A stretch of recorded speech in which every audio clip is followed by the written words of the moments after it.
Obviously, the back of the video wall, we fabricated this piece so that we could actually make a door out of it. Right. So, yeah, we've got video wall pieces. It's a 2x4, and actors can come right in through here to do their entrance. Right? And then they would show up in the cabin once the cabin goes on here, and I'll actually demonstrate that. Brian McGee's our Ash Williams. Hi, I'm Chris.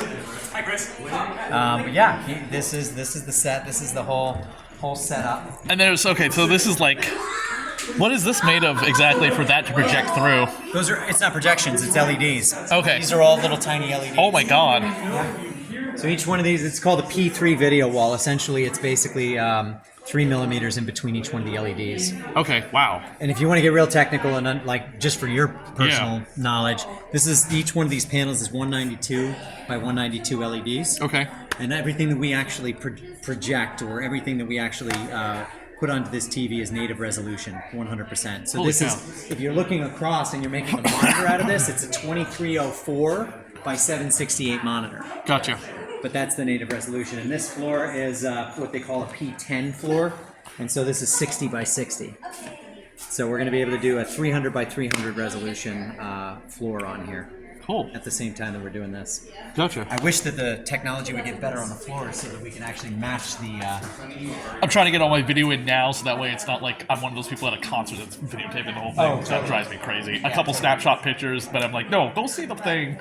Don't watch my video on YouTube, guys. Yeah, so... If you're watching this video, we're just doing the behind the scenes with the director who was on the show. You can check out the link below here for his interview with his producer about the Evil Dead musical.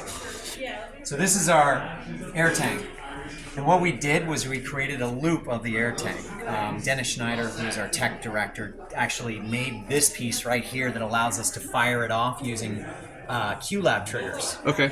So we get everything in the show, from the audio to the lighting to the AV to the blood rig, everything runs off of my laptop. Gotcha. I press buttons, it all goes. It all fires at the same time. And because we don't have a live orchestra, I also control the orchestra as well. Gotcha. Because I have tracks. This is our gallon blood rig. We basically fill this with blood. And then we have a little loop that we've created on the bottom there. And when I say we, it was Tolan Effects that created the base unit, and then it was Dennis that made all the improvements with firing it off in QLab. But we have basically it's just pressured.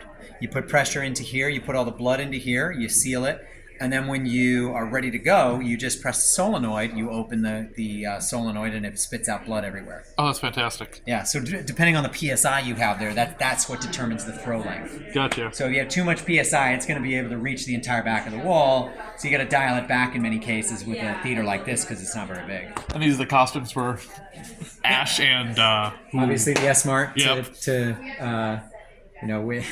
we got a few surprises you'll see here in S-Mart, but yeah, these are the S-Mart costumes. Gotcha. That's fantastic. Yeah. What's the monstrosity over here? Have you ever seen Evil Dead 2? Yes. This is this in the this is at the end of the What they movie. call Rotten Applehead. Yeah. Yes. Rotten Applehead. So When he's trying to be sucked in the portal or whatever, when she's trying to close it with the dagger in her back. we right? are the only production that actually has an appearance by Rotten Applehead. That is fantastic. There is not another production out there that actually has that head come out. So and we had to, unfortunately, we needed to make a bunch of modifications because it had to fit out the door, right? Okay. So that's a 2x4. This directly, like in terms of the width, it's exactly the width of that door. Oh, that's perfect. So that's how we got it to work. And you get like a wind machine and everything to really.